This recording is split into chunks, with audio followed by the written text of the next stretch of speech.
Wow. Uh, just some of the stories there that would have been absolutely amazing. And from one Olympic story to another medalist, from one Joe to another, you're now training Joe Goodall, Yes. Australia's heavyweight. How did that relationship come about? Well, look, about 3 months ago, I got a call from a guy called Steve Scanlon, who manages Joe Goodall, and he goes, "Look, I've got a heavyweight that I would really like you to have a look at."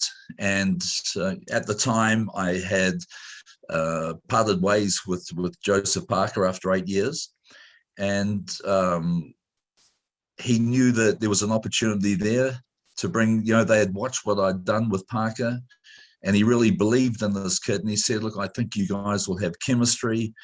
I know he can fight. I know you're going to like him. Will you have a look?" And I thought, yeah, I'll have a look. So that's how it started. And he's now been with me 10 weeks, living in my house. And I really like him. He's definitely one of the top prospects from down under. It's a guy that 3-time Australian senior champion, 2-time Oceania gold medalist. He was the silver medalist at the Commonwealth Games, where he beat Efe Ajagba and lost to Joe Joyce in the final. He went to the Worlds in Germany, won 3 fights, and lost to Muhammad Russell in the final. In the semi-final, winning Australia's first medal for 26 years. And Muhammad Russell was a 3-time world champion, a very, very good, proven fighter, and he took him to a majority decision. So there was a lot of good pedigree there in the amateurs. He's 7-0 as a pro. I've made a lot of changes to him since he has been here. Obviously, if we're going to work together, there are a few things style-wise, that I had to make sure that he had as part of his skill set. And one is he never had a jab. He's got a terrific jab now after 10 weeks, and I'll continue to build on that. But he's a fighter that has a very big motor. He likes to train. He pushes himself, and he has a lot of really good attributes that I believe will make him a successful fighter moving forward. And he's definitely worth me having a crack with him. Yeah, I mean, there's no shame in losing to Joe Joyce anyway. Look at what he's got on to and possibly going to go on to as well in terms of Joe Joyce. Well, Joe's a great fighter. It's a guy, when you talk about, courageous, hardworking guys with a big motor, Joe Joyce is number 1 on that list. And he deserves the success he's had, and his team have done a very, very good job with him. Sam Jones and Adam Morley have managed him perfectly. Yeah, they always talked about fast tracking him, didn't they, Kevin? And yes, because of the age and stuff, and it's paid off so far, hasn't it? Well, yes, and we did a similar thing with Joseph Parker. We fast-tracked him, for 2014, 15, and 16, fighting 5 times a year against, fighters from all around the world, and that led us to the Andy Ruiz world title fight in December 2016, and Parker winning the title at the age of 24. So we had age; it was complete reverse.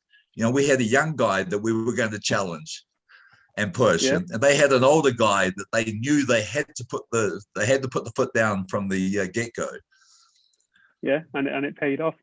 Just wanted your opinion on 2 fights that are happening. So first of all, Usyk is taking, as the world is aware, taking on Anthony Joshua for the title September 25th. Is Usyk, can he cause Joshua problems? Or will size matter on the night? Do you think he will cause Joshua problems? Well, I'll tell you what, I think I'll go yes to both those questions that you just asked. Will he cause Joshua problems? Yes, I believe he will. I believe he has the style to make it a very difficult fight for Anthony Joshua. And will Anthony Joshua's size be a factor? Yes, it will be. He's a big, strong, powerful, athletic guy. Who is, becoming stronger, becoming more skilled all the time. But look, every way I look at this fight, there's a lot of things that factor into it. We look at Usyk, and a tremendous cruiserweight, one of the very best, along with Evander Holyfield. Hasn't set the world on fire as a heavyweight, but let's remember, he has been improving, developing, growing into his heavyweight body. He still has the skill. He still has the high level of boxing knowledge. And I believe that he has the type of style to be very, very awkward and very difficult for Anthony Joshua. He also knows that, he's not going to stand there and trade punches with Joshua. He's going to fight off angles. And when you get a big, muscular guy like Anthony Joshua, you must make angles. You don't want to stand there in front of him. We know that Andy Ruiz had success by standing there in front of them, but that would be the exception. I think Usyk is going to be a difficult guy for Joshua to break down, and I think it's a fight that Joshua is going to be frustrated in, and there are going to be a lot of rounds where he's going to be thinking, how am I going to actually get to this guy? I think it's a great fight. It's a fight that I'm very excited to see. But I also look at, there were times in the past when Joshua had the opportunity to fight Usyk. He could have taken that mandatory much, much earlier and opted not to. Now, when you look at that, if you were going to fight someone like Usyk, you'd want to fight him early in his heavyweight career, not after he's had a chance to actually grow into his body. And I think that if the fight with Fury hadn't have fallen over, that we wouldn't have seen Joshua fight Usyk.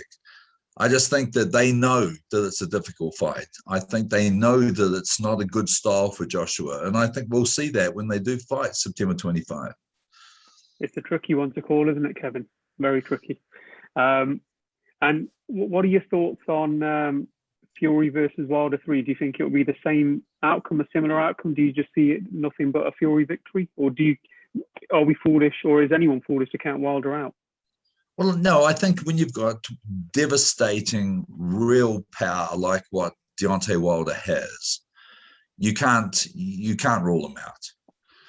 But, when you get someone like Tyson Fury, who is probably one of the smartest guys ever in heavyweight boxing, a guy who has a very high boxing IQ, a very high understanding, a guy who time and time again has risen to the occasion when the stakes have been the highest. We've got the best out of Tyson.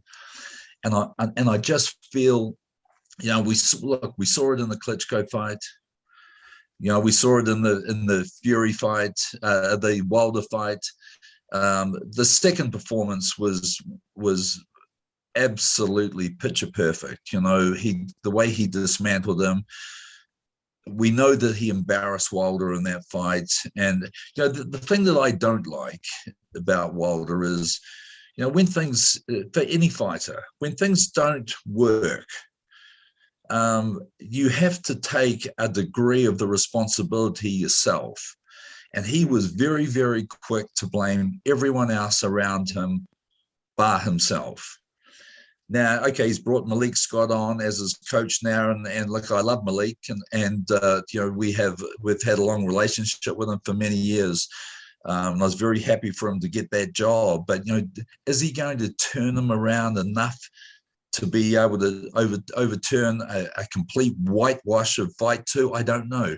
One thing I do know about Malik, he's going to bring a lot of passion. He's going to bring a lot of enthusiasm to the Wilder camp. Is it going to be enough?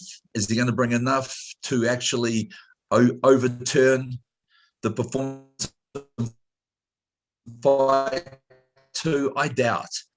Let's remember they had a guy there, Mark Breland, who was a very, very good boxing brain. The first amateur fighter ever to appear on Ring Magazine, Olympic gold medalist, world professional champion. Everyone knows that Mark Breland was a very smart, intelligent boxer. So, he spent a long time with Deontay Wilder working on his skills. and we saw what the skill set was in the second fight against Fury. I think it would be foolish to think that one training camp would be able to produce a complete different guy. It'll be interesting. Thankfully and hopefully the fight happens now as well in October. Yes, October 9. Yeah. It's my birthday on the 10th, so I'm hoping it is on. Yeah, that'll be a great weekend. Kevin, look, before I go, thank you once again from the Boxing Voice. Is there anything you want to plug or any messages? No, I tell you what, great to be back with you. There's one more guy I've just signed, a fighter from Uzbekistan, and his name is Usyk Kakbadev.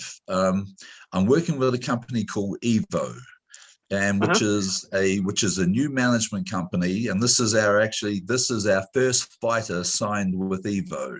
Now this guy's had 300 amateur fights. He's 7-0 as a pro, and his fourth pro fight, he fought a guy who had twice fought for the world title, and he KO'd him in 6 rounds. So this is an exciting new signing for Evo and for me. We're just working through the P1 visas at the moment, and then Usyk Kakbadev will be training at the Team Barry gym in Las Vegas, and will be hopefully making a name for himself here in America. Brilliant. You know where to put him if we could do an interview. That would be great. Sure thing, Dave. No problem. Kevin, thanks again from the Boxing Voice, mate, and have a good few months. We'll be in touch again when it's fight night. Okay, mate. All the best.